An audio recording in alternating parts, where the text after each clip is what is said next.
If only this was a true picture of how we travel in cities and of the British economy. Sadly, this is more like it. Productivity, output of workers has been in the slow lane for years.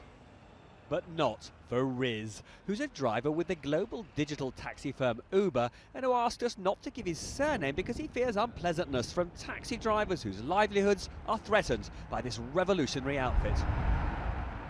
If you look, say, how many hours you're working now to earn the same money as you were earning before, how does that compare?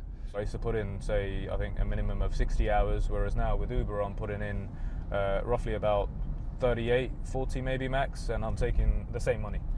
Uber's a big deal because everything it does, from booking to pricing to travelling, is controlled via software on smartphones.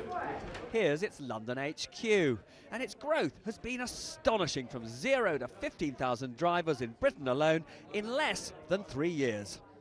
Will, in your view, technological developments like Uber be good or bad for British productivity?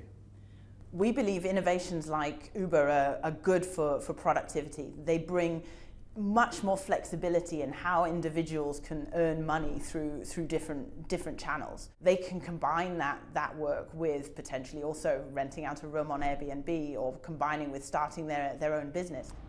The massively increased productivity of Riz and of other Uber drivers is a bit of an exception to the British rule, because since the crash of 2007-8, productivity, output per worker, output per hour, has been pretty flat. It's one of the reasons why wages have barely risen since then.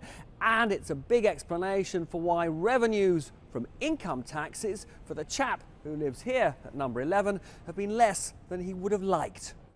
So why has British productivity been so lacklustre? For many years we've had an education system which has been quite poor at preparing young people for the realities of work. We've had a financial system which simply isn't very good at money, at getting money to the firms with the greatest prospects for growth.